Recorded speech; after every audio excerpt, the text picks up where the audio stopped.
अस्सलाम वालेकुम, मैं हूं दिल इम्तियाज़ और आप देख रहे हैं तख्ती ऑनलाइन।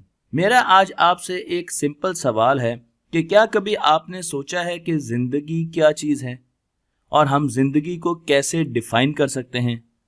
गोया कि हम जिंदा चीज़ों को अपने इर्द गिर्द रोज़ देखते हैं, लेकिन साइंसदान भी इस मुश्किल में पड़े हैं कि वो ज़िंदगी की क्या डेफिनेशन करें, क्योंकि उनके सामने कई ऐसे सवाल आ जाते हैं जिनका जवाब उन्हें मालूम नहीं होता। मसलन वायरस क्या जिंदा है या मुर्दा।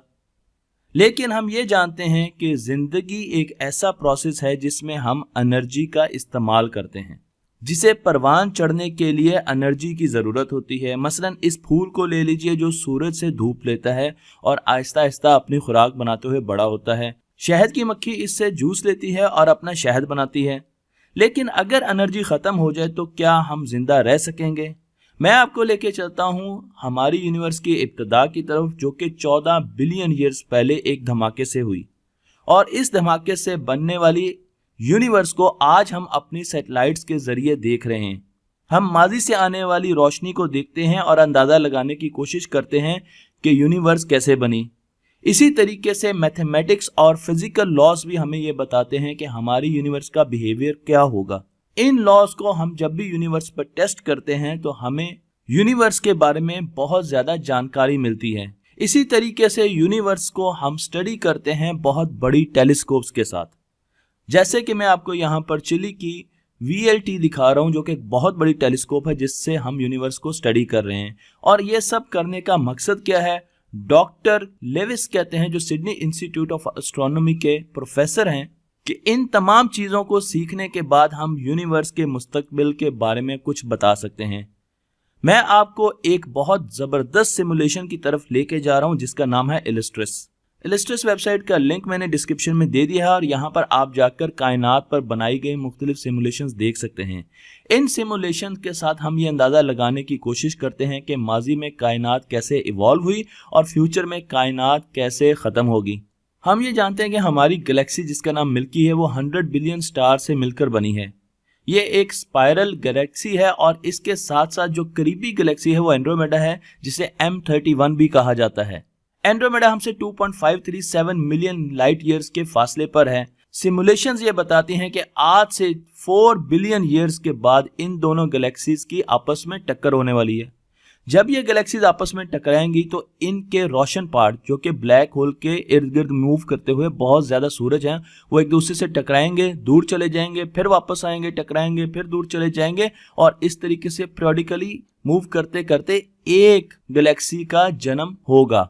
तमाम गैस क्लाउड्स ब्लैक होल के गिर्द इकट्ठे हो जाएंगे। अब जो हमारे पास एक गैलेक्सी बनेगी, इसके ज्यादातर स्टार्स ब्लू कलर के होंगे, यानी उनका टेम्परेचर बहुत ज्यादा होगा क्योंकि गैस क्लाउड्स बहुत ज्यादा मौजूद होंगे और इस गैलेक्सी का सेंटर बहुत ज्यादा रोशन होगा। हम ये जानते हैं कि स्टार जितना बड़ा होता है वो उतनी ही छोटी जिंदगी गुजारता है और जल्दी खत्म हो जाता है।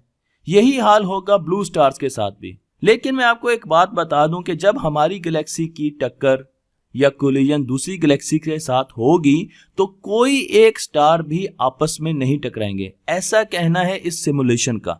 उसकी वजह यह है कि हमारी गैलेक्सी की स्पेस बहुत ज़्यादा बड़ी है और स्टार्स उस लिहाज से बहुत छोटे हैं। तो स्टार्स गैलेक्सीज के खाली जगहों के बीच में से गुजर जाएंगे। उनमें एक स्टार होगा हमारा सूरज। हमारा सूरज आज से 4 बिलियन ईयर्स के बाद आहिस्ता आहिस्ता इसका साइज बढ़ना शुरू हो जाएगा और इसकी वजह यह होगी कि इसने अपनी तमाम हाइड्रोजन कंज्यूम कर ली होगी। अब इसके पास हीलियम होगी और जब ये हीलियम को जलाएगा तो आहिस्ता आहिस्ता इसका साइज बढ़ेगा, ये एक्सपेंड करेगा। कुछ साइंसदानों का ये ख्याल है कि ये इतना एक्सपेंड करेगा कि हमारा चांद भी सूरज का हिस्सा बन जाएगा और हमारी जमीन के बिल्कुल पास आ जाएगा। अगले हिस्से में सूरज श्रिंक करेगा और फिर बहुत छोटा होता जाएगा क्योंकि फ्यूल खत्म होता जा रहा है और ग्रेविटी टेक ओवर कर लेगी और उसके बाद एक बहुत बड़ा एक्सप्लोजन होगा और सूरज खत्म हो जाएगा। इससे पहले पहले हमें पहुंचना है एक और स्टार की तरफ, क्योंकि सूरज खत्म हो गया तो हम वहां पर जिंदा नहीं रह सकेंगे। तो इंसानों ने इससे पहले ऐसी टेक्नोलॉजी हासिल करनी है ताकि वो एक स्टार से एक सोलर सिस्टम से दूसरे सोलर सिस्टम तक पहुंच चुके हों।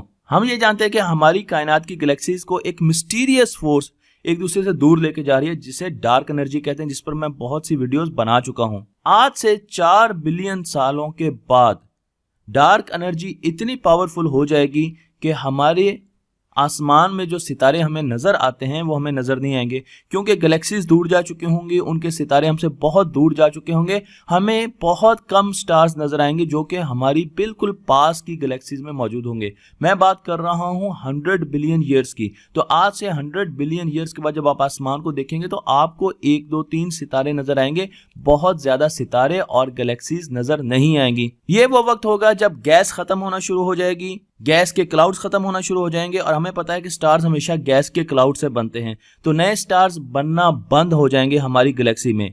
गैस आहिस्ता आहिस्ता खत्म हो रही है और आहिस्ता आहिस्ता सितारे खत्म होते जा रहे हैं। जो ब्लू जायंट होंगे वो तो बहुत जल्दी खत्म हो जाएंगे और हमारे पास पीछे बचेंगे रेड डॉर्फ। ये वो सितारे हैं जो छोटे होते हैं लेकिन इनकी लाइफ स्पैन काफी ज्यादा होता है। 10 ट्रिलियन ईयर्स तक ये जिंदा रह सकते हैं। अगर तो हमें कोई ऐसा रेड डॉर्फ मिल गया जिसके पास एक प्लेनेट और हम वहां पर चले गए तो हमारे लिए जिंदा रहना आसान हो जाएगा, लेकिन उसमें भी मुश्किल होती है क्योंकि रेड डॉर्फ के सोलर फ्लेयर बहुत स्ट्रांग होते हैं, इसलिए उसके पास लाइफ एग्जिस्ट नहीं कर सकती। कुछ साइंसदानों का यह भी ख्याल है कि जब हम ऐसे इरा में पहुंचेंगे जहां पर रेड डॉर्फ होंगे तो हम कुछ ऐसी टेक्नोलॉजीज इस्तेमाल करेंगे। मसलन मैं आपको डायसन स्फीयर दिखा रहा हूं जो कि एक बहुत बड़ा स्फीयर है सूरज के गिर्द, और इसके जरिए हम सूरज से एनर्जी लेंगे, उस एनर्जी को अपने काम में लेकर आएंगे। अब आहिस्ता आहिस्ता जितने भी रेड डॉर्फ्स बचे हैं वो भी खत्म होना शुरू हो जाएंगे और आखिरी रेड डॉर्फ स्टार आज से 100 ट्रिलियन ईयर्स के बाद खत्म हो जाएगा। ये वो वक्त होगा जब हमें नहीं पता कि लाइफ किस फॉर्म में कायनात में मौजूद होगी, क्या वो कंप्यूटेशनल फॉर्म में कायनात में मौजूद होगी, जिस पर मैं एक और वीडियो बनाऊंगा कि कंप्यूटेशनल फॉर्म क्या होती है। तमाम सितारे खत्म हो गए, हर तरफ हमें अंधेरा ही अंधेरा नजर आएगा क्योंकि रोशनी की कोई सोर्स नहीं होगी। तो क्या लाइफ खत्म हो जाएगी? हमें ये पता है कि लाइफ या मैटर हमेशा डिके करता है। मसलन किसी भी एटम को ले लीजिए, रेडियो एक्टिविटी की वजह से एटम्स डिके करते हैं और दूसरे एटम्स फॉर्म करते हैं। मैं अगर न्यूक्लियस के अंदर चला जाऊं तो मुझे पता है कि न्यूक्लियस के अंदर न्यूट्रॉन्स होते हैं और प्रोटॉन्स होते हैं। अगर मैं एक न्यूट्रॉन को उठाकर एक तरफ रख दूं तो कुछ अरसे के बाद वो डिके कर जाएगा और वो एक प्रोटॉन बनाएगा, इलेक्ट्रॉन बनाएगा और एक एंटी न्यूट्रिनो बनाएगा। हमें न्यूट्रॉन के डिके के बारे में तो काफी इल्म है और उसकी वजह E=mc² है क्योंकि न्यूट्रॉन का मास ज्यादा होता है प्रोटॉन से। इसी तरीके से अगर हम प्रोटॉन का डिके देखेंगे वो कब डिके करेगा तो आपको हैरानी होगी कि प्रोटॉन 10⁻32 ईयर्स के बाद डिके करेगा। प्रोटॉन के बीच में क्वार्क्स होते हैं और इन क्वार्क्स का आपस में इंटरेक्शन होता है, लेकिन एक मिस्टीरियस फोर्स है। ये वो फोर्स है जो कि बिग बैंग के कुछ अरसे के बाद पैदा हुई, जिसकी वजह से मैटर ने एंटी मैटर पर फौकियत हासिल की। मैटर बच गया और एंटी मैटर खत्म हो गया और हम ये कहते हैं कि उस वक्त एक ऐसी मिस्टीरियस फोर्स एग्जिस्ट करती थी जिसने मैटर को प्रेफरेंस दी एंटी मैटर पर। उसी फोर्स की मैं बात कर रहा हूं जिसे हम नहीं जानते, साइंसदान इस वक्त उसे नहीं जानते, लेकिन साइंसदान ये कहते हैं कि उनकी कैलकुलेशन के मुताबिक 10⁻32 ईयर्स के बाद ये फोर्स दोबारा क्वार्क्स को आपस में इंटरेक्ट कराएगी और जब ये इंटरेक्ट करेंगे तो हमारे पास 2 फोटॉन्स बनेंगे और एक पॉजिट्रॉन बनेगा और प्रोटॉन्स डिके कर जाएंगे। तो ये वो वक्त होगा जब हमारी कायनात का मैटर या हमारी गैलेक्सी का मैटर आहिस्ता आहिस्ता डिकम्पोज होना शुरू हो जाएगा प्रोटॉन्स में और फोटॉन्स में। ऐसा लगेगा जैसे चीजें आहिस्ता आहिस्ता एवेपोरेट कर रही हैं। अब हमारे पास मैटर नहीं है, यानी हम खुद भी नहीं है और हमारे पास एनर्जी भी नहीं है। इंसान ने अगर इस सूरत हाल से बचना है तो उसे प्रोटॉन के डिके को किसी तरीके से ओवरकम करना पड़ेगा। कुछ साइंसदानों का ख्याल है कि उस वक्त तक शायद हम इस काबिल हो जाएं कि हम प्रोटॉन्स को बना सकें, लेकिन प्रोटॉन्स को बनाने के लिए और लाइफ को इंटैक्ट रखने के लिए हमें एनर्जी की जरूरत है और एनर्जी तो इस वक्त मौजूद नहीं है। तो फिर हम एनर्जी कहां से लाएंगे? अगली एनर्जी का जरिया बनेगा ब्लैक होल, जो कि हमारी कायनात के सेंटर में होगा और उसके जरिए हम एनर्जी हासिल करना शुरू कर देंगे, क्योंकि ब्लैक होल के गिर्द जब भी आप कोई चीज लेके जाते हैं तो वो उसके गिर्द घूमना शुरू कर देती है। लेकिन यहाँ पे मसला डाल दिया एक बहुत बड़े साइंसदान स्टीफन हॉकिंग्स ने, जिन्होंने हमें बताया कि black hole Aahista Aahista energy radiate करता है और उसका मास कम होता जा रहा है। तो इसका मतलब यह है कि एक दिन ऐसा आएगा जब ब्लैक होल खत्म हो जाएगा, छोटा होता होता बिल्कुल खत्म हो जाएगा। इसे हॉकिंग रेडिएशन कहते हैं और जब ब्लैक होल आहिस्ता आहिस्ता खत्म होगा तो एक धमाके के साथ फट जाएगा। इस पूरे काम के लिए, इस पूरे प्रोसेस के लिए 10⁻100 ईयर्स की जरूरत है और उसके बाद ब्लैक होल भी खत्म हो जाएगा और जो शायद हमारे पास आखिरी एनर्जी की सोर्स है वो भी खत्म हो जाएगी। अब पार्टिकल्स का सूप होगा कायनात में। हमारी कायनात अपनी हीट डेथ की तरफ जा रही है जब एंट्रोपी मैक्सिमम होगी और हमारी कायनात में हर तरफ पार्टिकल्स ही पार्टिकल्स होंगे। लेकिन रुकिए रुकिए रुकिए, क्या हम कुछ भूल तो नहीं रहे?